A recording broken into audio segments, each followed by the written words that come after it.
안녕하십니까. 저는 한동구 교수입니다. 평택대학교에서 근무하고 있습니다. 오늘부터 여러분들과 함께 신명기를 강의하게 되겠습니다.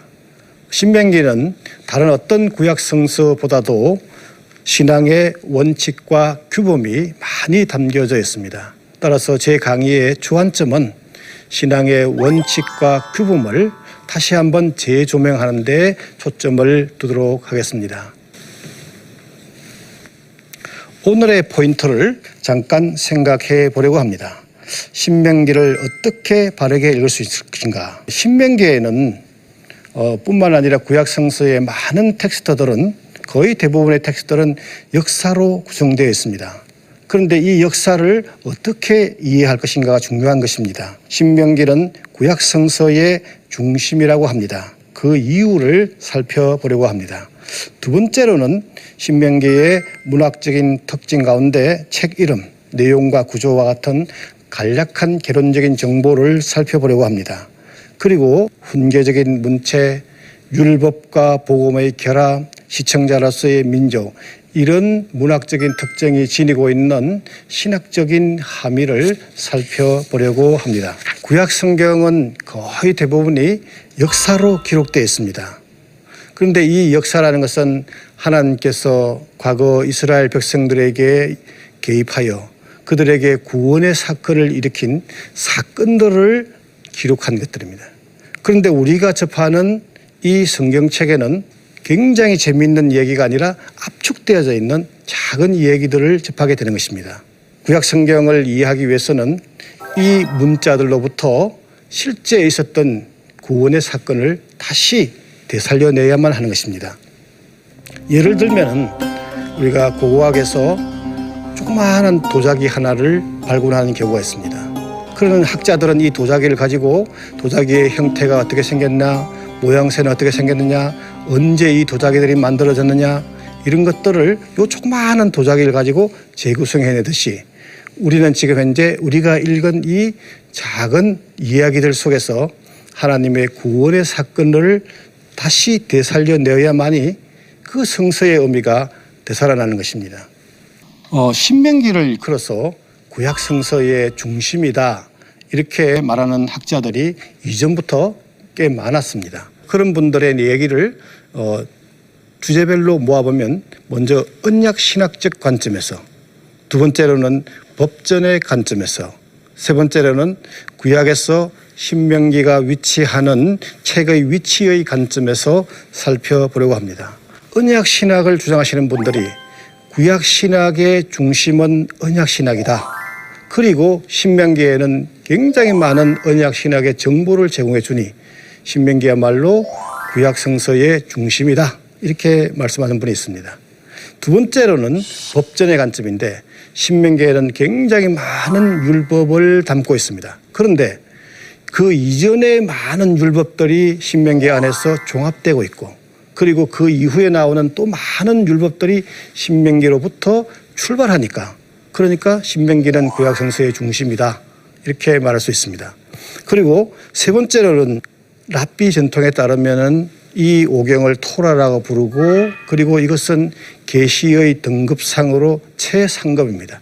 그 다음에 예언서가 나오고 그 다음에 성문서가 나오는데, 토라는 어떤 의미에서는 원칙을 얘기하고 예언서는 어떤 의미에서는 적용을, 원칙과 적용이라는 관점에서 매우 중요한 책이에요. 그런데 이런 토라의 마지막 책으로 신명기가 들어있고, 그런데 이 신명기는 토라이면서 동시에 역사서의 또 첫 번째 책으로도 이렇게 이해되고 있습니다. 그러니까 신명기에는 중요한 원칙을 두 가지 제시하는데, 첫 번째는 여호와 하나님 중심의 유일신앙에 대한 원칙을 얘기하고, 두 번째로는 하나님이 선택한 장소에서만 예배를 드려라 하는 두 원칙이 제공되고 있습니다. 이 원칙에 근거하여 그 이후에 전개되는 모든 역사적인 사건들을 혹은 왕들을 평가하는 기준으로 삼았다 하는 것입니다. 신명기라는 이 책의 이름이 어떻게 나오게 됐는가 하는 점도 우리 시청자 여러분들이 혹은 궁금해 하실 수 있습니다. 신명기라는 말의 라틴어는 도이트로노미움입니다. 이 라틴어 이름은 불가타 성경에서 리베르 도이트로노미에서 이렇게 왔다고 볼 수 있습니다. 성경책의 각 책의 이름들은 명명하는 방식이 히브리어 성경, 헬라어 성경, 그리고 한글 성경이 각각 방식이 다릅니다. 히브리어 성경에는 각 책의 첫 번째 단어나 문장을 가지고 책 이름이 정해졌습니다. 그러니까 우리나라의 한글 찬송가의 책 공명하고 유사합니다. 신명기를 엘레 하 드바림, 이것들은 말씀들이다, 이렇게 책명이 붙여졌습니다. 조금 다소 어색할 수도 있습니다. 이것들은 말씀들이다 6장 4절, 좀 어색하지 않습니까? 그래서 그리스 성경에서는 책의 이름을 책의 중심 사상이나 중심 단어를 가지고 책 이름을 삼았습니다. 그래서 이 신명기를 도이트로노미온이라고 썼습니다. 이 도이트로노미온이란 말은 두 번째 율법, 도이트로노미움에서 두 번째 율법이라는 뜻입니다. 그런데 한글 성경에서는 신명기라고 부르고 있습니다. 여기에서 기라는 것은 글이나 책을 말한다, 분명합니다.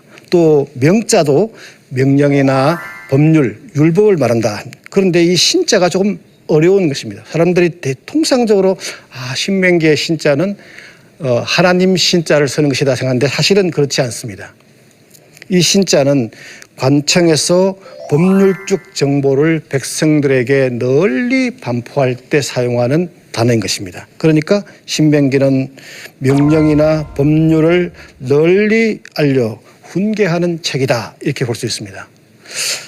제 생각으로는 히브리어 성경의 책 이름, 헬라어 성경의 책 이름, 한글 성경의 책 이름 가운데 어쩌면 한글 성경의 책 이름이 제일 잘 된 것 같습니다. 예를 들면 출애굽기의 경우에 히브리어 성경에서는 엘레 하 스모트, 이것들은 이름들이다 라고 했습니다. 그 제목을 보고 책의 내용을 상상하기란 거의 불가능합니다. 그리고 이제 헬라어 이름은 엑소도스, 탈출입니다.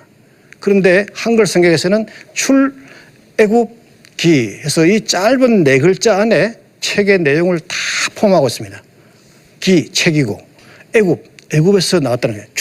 탈출, 모든 이름이 다 포함되어 있습니다. 자, 이제 신명기의 내용과 구조를 간략히 살펴보려고 합니다. 첫 번째 서론은 꽤 긴 역사가 나오고, 두 번째 서론은 단락별로 설명할 목적, 훈계를 전할 목적으로 역사가 거기에 소개되고 있습니다.